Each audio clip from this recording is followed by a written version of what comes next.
Kalian yang hidupnya tahun-tahun kemarin kering atau minggu-minggu ini kering, ketahuilah bahwa mulai tadi siang, sebenarnya aku telat menyampaikannya ini ya. Mulai tadi siang sampai nanti malam, itu Tuhan kucurkan berkat yang luar biasa.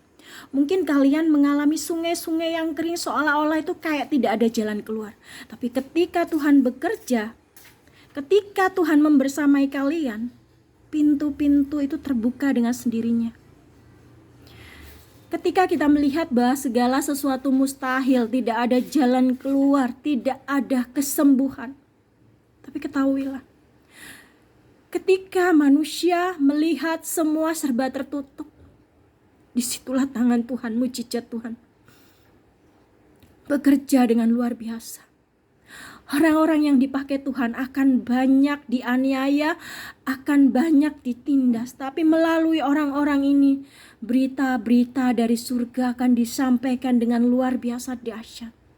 Pintu-pintu yang tertutup itu Tuhan bukakan. Maka hidup kalian akan melihat bahwa bersama Tuhan kita melewati segala kemustahilan. Bersama Tuhan, perkenanan Tuhan itu begitu hadir dalam hidup kita. Tuhan akan membuat hidup kita indah. Hidup bersama Tuhan memang tidak mudah, tapi bersama Tuhan kita mendapatkan perlindungan. Kita mendapatkan berkat yang luar biasa. Mujizat yang datangnya dari Tuhan itu tiba-tiba. Supaya apa? Supaya kita sebagai manusia selalu bergantung kepada Tuhan. Kalau orang tua Musa dulu tidak bergantung kepada Tuhan, tidak melihat kuasa Roh Kudus yang selalu mengingatkan mereka setiap Musa akan dihabisi oleh Firaun, orang tuanya selalu diingatkan untuk menyembunyikan anak ini, karena anak ini punya peranan kuasa Tuhan yang dahsyat dan luar biasa akan kebangkitan Israel. Budak-budak yang dulu dianggap rendah oleh Mesir, ternyata melalui tangan Musa Tuhan berkati.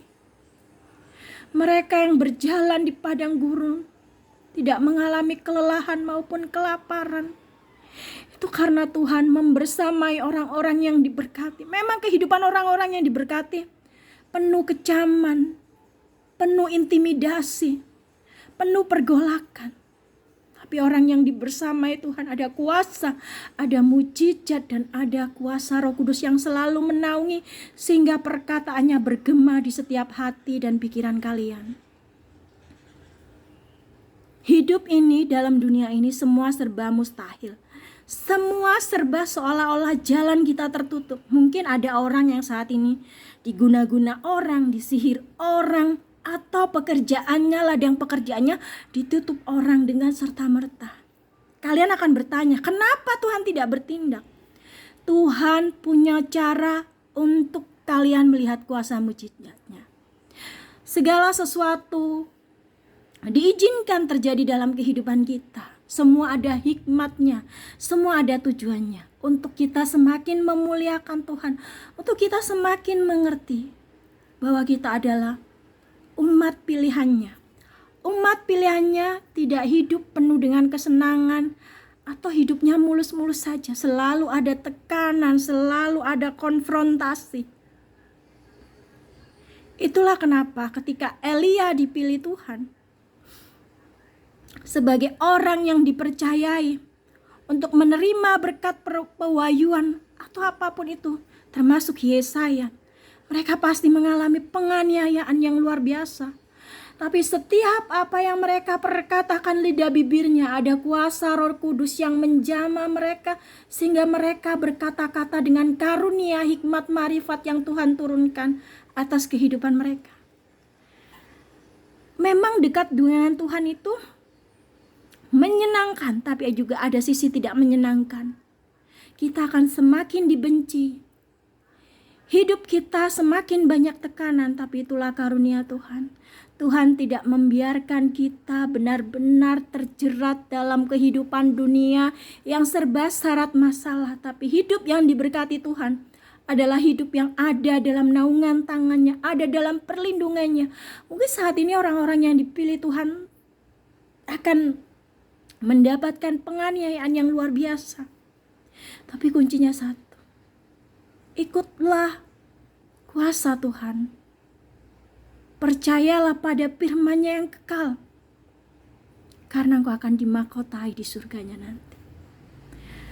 Janganlah hidup serupa dengan dunia ini, karena engkau tidak akan mendapatkan apa-apa. Tapi hiduplah serupa dan diperbarui dalam Kristus Yesus, Allah yang hidup. Engkau akan menikmati surganya yang kekal.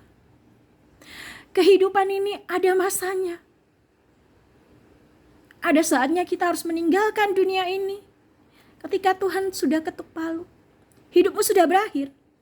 Ada harapan untuk kita berkata, Tuhan, pulihkan aku.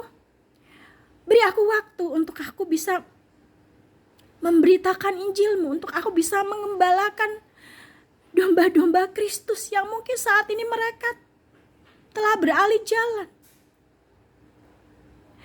Maka pergunakan hidup kita yang singkat di dunia ini untuk mengejar keberkatan Tuhan, untuk mengejar karunia Tuhan, karena hanya Tuhan Yesus Kristus yang sanggup menyelamatkan kita dan membuat kita punya kuasa di dalam alam roh. Jangan berikan kuasa atas dagingmu. Dagingmu justru akan melemahkan engkau, akan membuat engkau terantuk ketika malam. Tapi ketika engkau memberikan kuasa atas rohmu, di situ kuasa Tuhan bekerja sangat-sangat nyata. Bahkan saya melihat ada orang disabilitas yang bekerja meraup rupiah demi rupiah. Kakinya tidak bisa berjalan karena dia bertumpu pada tongkat. Ketika dia jatuh terpleset ke dalam jalan yang licin, ada kuasa Roh Kudus yang menggenggam tangan itu. Sehingga di malam yang penuh hujan rintik-rintik, tangan Tuhan membuat orang yang lumpuh dan tak bisa berjalan karena kekurangan saat itu, malam itu juga Tuhan sembuhkan. Mari kita lihat, ujian kita di dunia ini bukanlah sebuah masalah yang harus kita permasalahkan. Tapi kejarlah kemuliaan Tuhan. Melekatlah kepada Tuhan, karena Dia bisa membuka jalan saat tidak ada jalan. Kuasa Tuhan sanggup memerdekakanmu dan memberi engkau damai sukacita di dalamnya. Terima kasih Tuhan Yesus.